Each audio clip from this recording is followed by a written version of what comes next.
नमस्कार दोस्तों, स्वागत है आपका एग्ज़ाम वॉरियर में। आज मैं आपके लिए प्रॉफिट एंड लॉस लेकर आया हूं। अगर आप एचपी पुलिस कांस्टेबल का एग्ज़ाम देखोगे तो उसमें प्रॉफिट एंड लॉस से 1 या 2 नंबर के क्वेश्चन हमेशा पूछे ही जाते हैं। तो अगर आप इस टॉपिक को क्लियर कर दोगे तो यहाँ से आपके 1 या 2 नंबर पक्के हो जाएंगे। अब चलिए, सबसे पहले मैं आपको प्रॉफिट एंड लॉस की बेसिक चीज़ें बता देता हूँ। जैसे प्रॉफिट एंड लॉस होता क्या है। जैसे कोई वस्तु दी गई होगी, वो किसी एक प्राइस पर बेची गई होगी, उसका एक प्रॉफिट परसेंटेज दिया होगा। आपसे पूछा जाएगा कि आपने इसका कॉस्ट प्राइस फाइंड करना है। सबसे पहले आपको पता होना चाहिए कि कॉस्ट प्राइस क्या होता है। ये कॉस्ट प्राइस क्या होता है? कॉस्ट प्राइस का मतलब क्रय मूल्य, हिंदी में इसे क्रय मूल्य कहा जाता है। मतलब जिस प्राइस पर आप वस्तु को परचेज करोगे, जिस प्राइस पर आप वस्तु को खरीदते हो, वो कहलाता है क्रय मूल्य। बात करते हैं एसपी की, इसे कहते हैं सेलिंग प्राइस। सेलिंग प्राइस क्या होता है? जिस मूल्य पर आप वस्तु को बेच रहे हो, इसका मतलब होता है विक्रय मूल्य। जिस प्राइस पर आप वस्तु को बेच रहे हो। अब बात करते हैं प्रॉफिट की, जिसे पी से डिनोट किया जाता है। पी का मतलब प्रॉफिट होता है। प्रॉफिट को गेन भी कहा जाता है। अब प्रॉफिट कैलकुलेट कैसे होता है? प्रॉफिट हमेशा सेलिंग प्राइस में से माइनस किया जाता है कॉस्ट प्राइस को। और अगर आपसे पूछा जाए कि प्रॉफिट परसेंटेज क्या है, तो प्रॉफिट परसेंटेज का फॉर्मूला है profit upon cost price into 100। एक बात आपने नोट कर लेनी है, प्रॉफिट परसेंटेज हमेशा आपका कॉस्ट प्राइस पर ही निकलेगा और लॉस परसेंटेज भी आपका हमेशा कॉस्ट प्राइस पर ही निकलता है। अब बात करते हैं लॉस की। लॉस कैसे कैलकुलेट होता है? एल का मतलब लॉस होता है। तो लॉस आपका कैलकुलेट होता है हमेशा, लॉस कॉस्ट प्राइस में से माइनस किया जाता है सेलिंग प्राइस को। और लॉस परसेंटेज आपको पता ही है, loss into cost price, lost upon cost price into 100। अब मैं आपको कुछ बेसिक से फॉर्मूले बताऊंगा जो कि प्रॉफिट एंड लॉस से संबंधित है। सबसे पहले मैं आपके बेसिक क्लियर करूंगा। जब आपका बेसिक स्ट्रांग होगा तभी आप आगे क्वेश्चन कर पाओगे, तभी टफ लेवल के क्वेश्चन कर पाओगे। अगर आप सोच रहे हो कि मैं ट्रिक क्यों नहीं करवा रहा, ट्रिक आपकी कभी भी 100% साथ नहीं देती। बेसिक नॉलेज ही आपका 100% काम आएगा। तो सबसे पहले आपको मैं इसके कुछ रूल बता देता हूँ, जैसे आपके फॉर्मूले। तो अगर आपके पास क्वेश्चन में कॉस्ट प्राइस भी दिया गया है, एक लॉस परसेंटेज या प्रॉफिट परसेंटेज भी दिया गया है और कहा गया है कि आपने फाइंड करना है सेलिंग प्राइस, तो फॉर्मूला क्या होगा? तो फॉर्मूला नोट करें। अगर आपके पास प्रॉफिट दिया गया है, अगर प्रॉफिट दिया गया है क्वेश्चन में, तो सेलिंग प्राइस फाइंड करने का फॉर्मूला होता है 100 plus gain upon 100 into cost price. और अगर लॉस परसेंटेज दिया गया है तो सेलिंग प्राइस कैसे निकाला जाता है? तो निकाला जाता है 100 में माइनस किया जाता है लॉस को बटा 100 इंटू CP। मतलब यहाँ पर चिन्ह का फ़र्क है, यहाँ पर चिन्ह बदल जाता है। अब बात करते हैं कॉस्ट प्राइस की। अगर क्वेश्चन में सेलिंग प्राइस भी दिया गया है, प्रॉफिट एंड लॉस का एक मूल्य भी दिया गया है, प्रॉफिट एंड लॉस भी दिया गया है, तो कॉस्ट प्राइस फाइंड करने को दिया गया हो, तो कॉस्ट प्राइस का फॉर्मूला क्या होता है? तो कॉस्ट प्राइस का फॉर्मूला होता है 100 अपॉन 100 प्लस प्रॉफिट। मतलब कि सेलिंग प्राइस का उल्टा, बाकी सब कुछ वही सेम रहता है। ये कंडीशन रहेगी अगर प्रॉफिट हुआ होगा। लॉस हुआ होगा 100 upon 100 minus loss into selling price. अब कुछ बेसिक से क्वेश्चन की ओर मैं आपको ले चलता हूँ। जैसे सबसे पहला क्वेश्चन है कि एक व्यक्ति है जिसने एक घड़ी खरीदी। एक घड़ी है, उसने खरीदी एक घड़ी 250 रुपये में। ये उसका कॉस्ट प्राइस होता है, जिसमें उसने खरीदी है वो कहलाता है कॉस्ट प्राइस, मतलब क्रय मूल्य। 250 रुपये में खरीदी और वो उसे बेच देता है 300 रुपये में, जो कि हमारा सेलिंग प्राइस कहलाता है। क्वेश्चन में कहा गया है कि फाइंड द प्रॉफिट परसेंटेज। तो सबसे पहले मैंने आपको क्या बताया है, प्रॉफिट निकालने का फॉर्मूला क्या है? प्रॉफिट हमेशा सेलिंग प्राइस में से निकलता है, सेलिंग प्राइस में से कॉस्ट प्राइस को माइनस करके। तो सेलिंग प्राइस हमारे पास 300 है, कॉस्ट प्राइस हमारे पास 250 है, तो प्रॉफिट हमारे पास निकल कर आया 50। अब प्रॉफिट परसेंटेज का मैंने आपको फॉर्मूला बताया है, profit upon cost price into 100। Profit कितना है आपके पास? 50 है, कॉस्ट प्राइस कितना है 250 है इंटू 100, तो ये आपका सॉल्व करके आ जाएगा 20% आपको लाभ हो रहा है। हमेशा लाभ प्रतिशत है वो हमेशा क्रय मूल्य पर निकलता है, जो कॉस्ट प्राइस है उस पर ही निकलता है। अब एक क्वेश्चन मैं आपको करने के लिए देता हूँ। जैसे मान लीजिए एक व्यक्ति है, वो साइकिल लेके आता है, वो साइकिल खरीदता है 2500 रुपये की और उसे बेच देता है 2000 रुपये में। लॉस परसेंटेज क्या होगा? वीडियो को पॉज करिए और कमेंट करके ज़रूर बताएं। तो चलिए इसे सॉल्व करते हैं।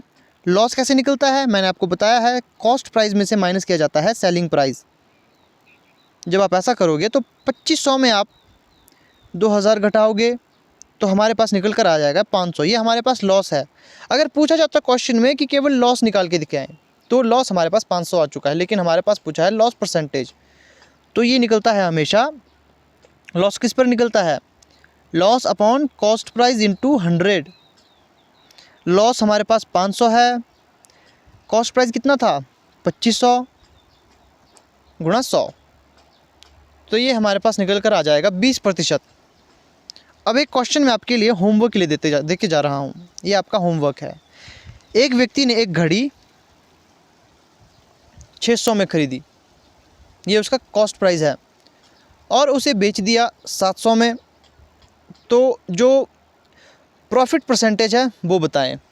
अगला क्वेश्चन है कि एक व्यक्ति ने एक बुक ली, एक बुक खरीदी उसने 500 रुपये की, 500 रुपये की बुक खरीदी और उसे बेच दिया 450 में। लॉस परसेंटेज मुझे निकाल के दे। चलिए अब एक ऐसे क्वेश्चन पर ले चलते हैं जो अक्सर एग्ज़ाम में पूछे जाते हैं। अब पेपर में ऐसे क्वेश्चन पूछे जाते हैं। जैसे यहाँ पर कहा गया है कि एक व्यक्ति ने 550 रुपये की एक साइकिल खरीदी, वह साइकिल कितने रुपए में बेचे कि उसे 10% का लाभ हो। यहाँ पर क्वेश्चन ध्यान से पूछे, यहाँ परसेंटेज दिया गया है कि आप ये ना सोचें कि हमारे पास यहाँ पर कॉस्ट प्राइस दिया गया है 550 है, जो कि उसके बाद यहाँ पर प्रॉफिट परसेंटेज दिया है 10%। यहाँ प्रॉफिट परसेंटेज नहीं दिया गया है, यहाँ पर कॉस्ट प्राइस पूछा गया है कि कितने में बेचेगा वो, कि उसे 10% का लाभ हो। ये तो उसका कॉस्ट प्राइस है ना, मतलब यहाँ पर पूछा गया है कि कितने में बेचे कि यहाँ पर 10% का लाभ हो, मतलब यहाँ पर सेलिंग प्राइस पूछा गया है, लेकिन कितने में बेचे कि उसे 10% का लाभ हो। यहाँ पर पता नहीं है कि कितना लाभ हुआ है, यहाँ पर आशंका जताई गई है कि 10% लाभ होना चाहिए, इतने में बेचें। तो ये कैसे निकलेगा? मैंने आपको क्या बताया है, जो आपका जो लाभ प्रतिशत है ये हमेशा किस पर निकलता है? लाभ प्रतिशत आपका हमेशा कॉस्ट प्राइस पर ही निकलता है। तो अगर आप 550 को करेंगे 10/100, ये 10/100 क्यों आया? क्योंकि परसेंटेज अपने साथ इस तरह की वैल्यू लेके चलता है, 10% कहा गया है ना यहाँ पर। तो जब आप इसे सॉल्व करोगे तो ये यहाँ पर आ जाएगा 55। तो मतलब अगर हम 55 रुपये और जोड़ दें 550 में तो हमें 10% का लाभ होगा। अगर हम यहाँ पर 550 में, अगर 550 में हम 55 और जोड़ दें तो हमें 10% लाभ होगा। तो यहाँ से हमारा सेलिंग प्राइस निकल कर आ गया। ये कितना है? ये हो जाएगा 605। क्वेश्चन को आपने बारीकी से पढ़ना है। यहाँ पर ये नहीं कहा था कि 10% का लाभ हो रहा है, यहाँ पर कहा गया था कि कितने में बेची कि उसे 10% का लाभ हो। अगला क्वेश्चन पे लिए चलते हैं। तो अगला क्वेश्चन क्या है? एक व्यक्ति ने एक घड़ी को 575 रुपये में बेचकर 15% लाभ कमाता है। घड़ी का क्रय मूल्य क्या है? यहाँ पर वो फॉर्मूला लगेगा, यहाँ पर जो मैंने आपको बताया था कॉस्ट प्राइस का फॉर्मूला यहाँ पर लगेगा। तो यहाँ पर क्या कहा गया है? यहाँ पर कहा गया है कि एक व्यक्ति ने एक घड़ी 500 रुपये में बेची। सेलिंग प्राइस कितना है? सेलिंग प्राइस 575, और जो प्रॉफिट परसेंटेज है 15 है। फॉर्मूला क्या था? यहाँ पर हमने सीपी फाइंड करना है। तो जब सीपी फाइंड करेंगे और हमें हो रहा हो प्रॉफिट, तो हमारे पास फॉर्मूला था 100/100 plus profit into selling price. तो इसे सॉल्व करते हैं। तो यहाँ आप देखोगे कि हमारे पास जो ये तो हमारे पास इसी तरह से आएगा। ये हमारे प्लस करके कितना बनेगा? 115 गुणे में ये कितना आएगा? यहाँ पर आएगा हमारे पास 575। 575 है ना यहाँ पर? हाँ 575।